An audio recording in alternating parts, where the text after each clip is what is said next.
Благодарам дојдовте во темата на неделата на Слободна Европа. Во следниве минути преку нашиот видео избор ви го презентираме и светот на Македонија. Луѓето се лути на она што тие го чувствуваат како манипулаторски систем и таа лутина им станува се поголема. Ова го изјави американскиот државен секретар Џон Кери при обраќањето на глобалната конференција за борба против корупцијата што деновиве се одржа во Лондон. Глобалниот дострел на корупцијата, која е злоупотреба на јавната функција за приватна корист, сега бара глобални решенија. Според Џон Кери, корупцијата е исто што и непријателот, на пример, екстремниот тероризам, и таа уништува вербата во легитимната власт. Домакинот на конференцијата, британскиот премиер Дејвид Камерон, оцени дека корупцијата е во срцето на економската нестабилност и сиромаштијата и оти денес е еден од најголемите непријатели на прогресот. Меѓународниот монетарен фонд пак смета дека корупцијата ја поткопува довербата во лидерите и етичките стандарди. Фондот проценува дека корупцијата годишно голта 12% од вкупното светско богатство. Но корупцијата е и нешто повеќе од подкуп. Таа представува грабеж на националните ресурси и таен трансфер на украдените пари во други земји. Ваквиот грабеж води кон политички пресврти веќе видени во Украина, Бразил, Филипините. Се смета дека културата на корупција потикнува избегнување на плаќање данок и води кон насилство и граѓански војни. Лидерите се повеќе признаваат дека корупцијата е закана за развојот, за човечкото достоинство и глобалната безбедност. Повеќето земји се согласуваат дека треба да се воспостават јавни регистри на фирми со цел да се има контрола врз нивните активности. Но како што велат експертите во борбата против ова зло, решавањето бара многу промени во практиките и процедурите, но и во културите на одделни земји. Корупцијата е вткаена низ културите и низ историјата. Екзистира колку што екзистира владата, но како и другите злосторства, таа стана премногу софистицирана во последните неколку децении, со разузнувачки ефекти врз благосостојбата и достоинството на невините граѓани.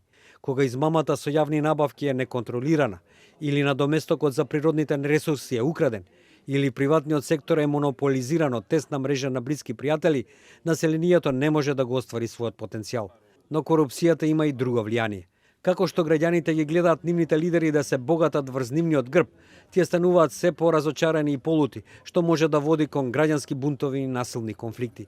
Многу сегашни меѓународни безбедносни кризи израсна врз оваа динамика. Индигнацијата од надменото однесување на еден корумпиран полицаец поттикна еден продавач на овушје во Тунис да се самозапали во 2010 година, што предизвика бран револуции низ арапскиот свет. Јасно е дека мора корупцијата да биде предизвикана. Она што е помалку јасно е како да се стори тоа. Во свет со конкурентски барања, таа изгледа најдобро им служи на корумпираните влади. Додека едни распоредуваат војници во борба против тероризмот, други на терористите им обезбедуваат енергетски извори или пристап до суровини. За да се детерминира најдобриот пристап во секој специфичен случај, владите мора поефикасно да го анализираат проблемот, што значи подобрување на собирањето разузнавачки и други податоци. Владите мора да ги проучуваат овие активности и нивните последици на ист начин како да ги проучуваат транснационалните криминални или терористички организации. Програмите мора да бидат кроени за да обезбедат финансиски средства кои нема да бидат плен на клептоманските елити. Сепак најмногу може да се постигне дома и тоа од почеток, односно од едуцирањето на децата за овој криминал. Друга важна алатка во борбата против корупцијата може да биде технологијата, која може да ги редуцира можностите за злоупотреби, да ги охрабрува луѓето да ги пријавуваат илегалните сделки и да зголемат транспарентноста и одговорноста на владите. Тука пред се станува збор за електронската евиденција или електронските плаќања. Ниту една од овие сугестии нема да биде лесно да се спроведе, но сите заедно ја зголемуваат надежта дека корупцијата може да се ограничи. Тоа беше прилогот од студиото во Прага. Нашиот неделен видеоизбор го продолжуваме со информација и реакција на истата тема од Скопје. Во Македонија корупцијата е длабоко навлезена не само во власта, туку и во сите пори на животот. Таа, како што велат експертите, е прифатена како дел од секојдневието. Ја има и во дел на медиумите и во граѓанскиот сектор. Она што најмногу загрижува е што институциите кои се најмногу повикани да се справуваат со неа, почнаа да замижуваат пред очигледните случаи на злоупотреба на власта, а токму транспарентноста, како што велат, е главната превенција на корупцијата. Аудиоснимките што ги објави опозицијата јавно ја обелоденија долгогодишната теза на која укажува експертите дека корупцијата представува сериозен проблем во владата. Според некои согледувања, корупцијата кај нас стана проблем особено од 2007 година наваму, кога се уведе дека институциите кои се најповикани за борба против корупцијата почнаа да не ја работат својата работа и станаа многу толерантни за состојбите со корумпираноста и престанаа да ги пременуваат законите и да водат постапки за случаи за кои постоја сериозни индици за постоење корупција, било да станува збор за случаи со јавни набавки, финансирање на политичка кампања или имотна состојба на функционери. Според поранешниот антикорупционер Драган Малиновски, нема пора во општеството каде корупцијата не е инсталирана и тоа е така зашто долги години ја губиме битката со овој проблем. Јас би рекол дека корупцијата е длабоко навлезена не само во владата, туку во сите пори на општеството. Значи, не говориме само за извршната власт и институциите, него корупцијата веќе е прифатена кај нас, веќе е дел од културата на живење, за жал. Таа ни е присутна во традиционалните институции, она што значи извршна власт, јавни предпријатија, установи и така натака, меѓутоа присутна ни е веќе и во она што значи спорадичен дел, да кажеме, во делот на медиуми, граѓанскиот сектор е исто така проблематичен.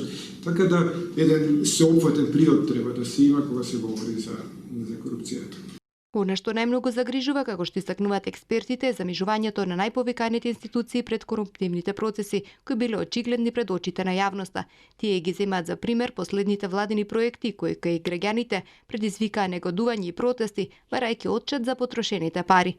Улогата на Комисија за спречување на корупцијата мора да биде во насока на промовирање здрави политики за спречување на корупцијата, кои подразбираат проактивен однос во делот на повикување на транспарентност за целиот процес на одлучување, вели Малиновски. Наспроти тоа, кој ќе се видите, вие како новинари, кога се обраќате до антикорупцијска комисија, ќе забележите дека таа институција е една од најзатворените. Нивните пресконференции се исклучоци и таму кога ќе се појавите, ве прашуваат, односно ве прекоруваат вас новинарите дека одредени прашања не заслужуваат одговор, нели? Дека не треба да се прашува, да кажеме, за имотната состојба на премиерот и останатите функционери, за отворени случаи или слично. Вие кога самите сте толку затворени, како може да повикувате на останатите институции да бидат транспарентни, а транспарентноста е главната превенција за спречување на корупцијата. Политиката во Македонија има долги раце и интервенира директно речиси во сите сегменти од општеството. Експертите велат дека непотизмот, односно пријателските и роднинските врски и партиската книшка при вработувањето во повеќето институции го истиснуваат квалитетот и тоа води кон одлив на мозоци, особено меѓу младите, барајќи вистински вреднувања. Се изместува фокусот. Наместо тој вработен млад човек да биде лојален кон законот, кон сите граѓани и така натака, тој си е лојален кон партијата и тука настанува изместувањето во функционирањето на институциите. Тие институции веќе се заробени, не се во функција на примената на правото, на подеднаков пристап на граѓаните кон правото и тоа е на некој начин еден од многу битните фактори зошто ние сме во оваа ситуација како што сме. Ја следевте видеотемата на неделата на Слободна Европа. Следете не повторно секој петок на нашата интернет страница slobodnaevropa.mk.